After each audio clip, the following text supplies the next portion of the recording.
All right, let's jump right into this explainer. Today, we're exploring something that has captured human imagination for, well, basically forever: the universal dream of taking flight.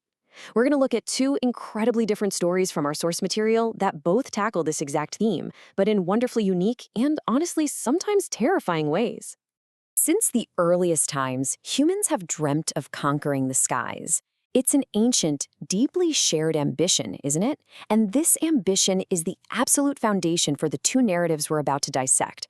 We'll be moving from a very relatable biological struggle in the natural world straight into an absolute supernatural mystery up in the dark clouds. But before we get to the birds and the planes, I want you to consider a simple question straight from the text. Is a human baby challenged to take its first steps? It's a fantastic reflection to build a little empathy right from the get-go.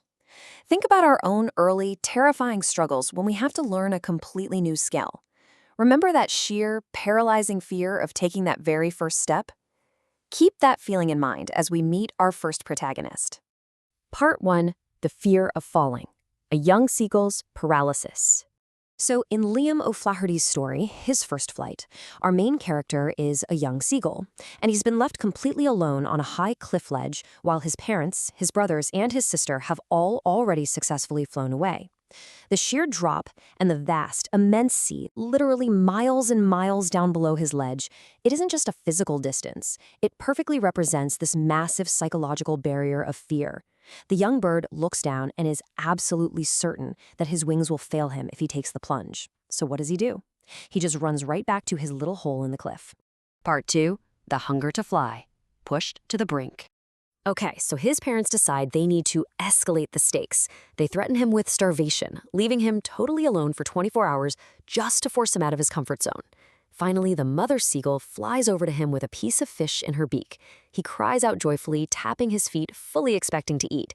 But she doesn't land. She halts motionlessly in the air, just out of reach of his beak, tapping directly into his most basic survival instinct. It's pure agony. At this point, sheer biological desperation just takes over. As the text notes, the sight of the food maddened him. This overwhelming hunger finally short-circuits and completely overrides his internal fear. Unable to help himself and surprised that his mother won't come closer, he dives outwards and downwards into empty space just to grab that fish. For one single minute, a monstrous terror seizes him and his heart basically stands still. But then, the magic happens. The text tells us he feels his wings spread outwards naturally. The wind rushes against his breast feathers. He's no longer falling headlong. He's soaring. That initial absolute terror transforms into pure joy and shrieks of excitement as he completely forgets he was ever afraid, conquering the skies for his very first flight. Now, while the seagull's struggle was entirely internal, a mental block of fear, ultimately overcome with the tough love guidance of his family, our second story presents something starkly different. We are about to face a pulse-pounding, highly dangerous external threat, where our protagonist is guided by a complete stranger. Part 3. Into the Storm. The Black Aeroplane. In Frederick Forsyth, The Black Aeroplane, a pilot flying an Old Dakota DS-008 makes a really risky choice, simply because he's eager to get home in time for a big English breakfast. At 1:30 in the morning, everything is peaceful.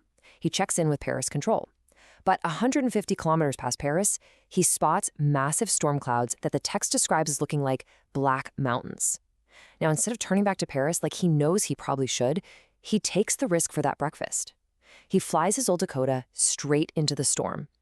Suddenly, it becomes a claustrophobic nightmare.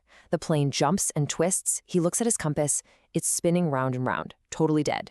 He tries the radio, dead. He is completely lost in a violent storm. Part 4. The Mysterious Guide. A Friend in the Dark.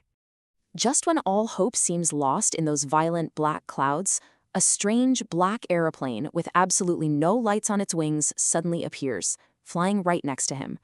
The rescue sequence unfolds like this. First, the pilot of the strange plane turns his face, lifts a hand, and waves, gesturing, "Follow me." Second, our narrator is so desperate and lost that he follows behind the strange airplane like an obedient child.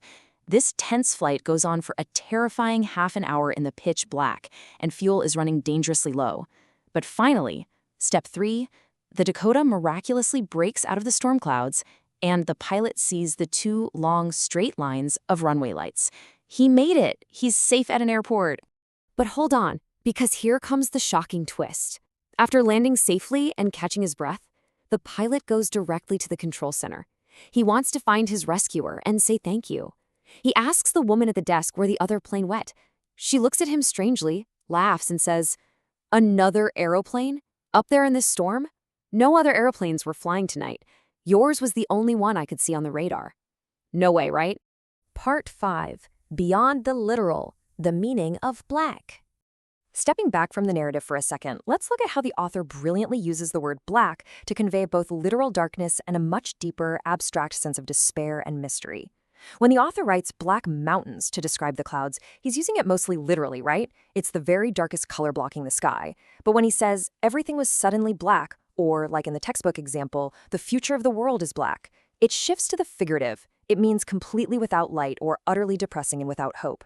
The author plays with this linguistic duality, the literal absence of light and the figurative presence of hopelessness, to totally enrich the atmosphere and the spine-tingling mystery of the whole story. Which leaves us right where the pilot ends his intense journey, with a massive question mark. So, who helped me to arrive there safely? The text doesn't give us an easy answer, and honestly, that's exactly what makes it so captivating.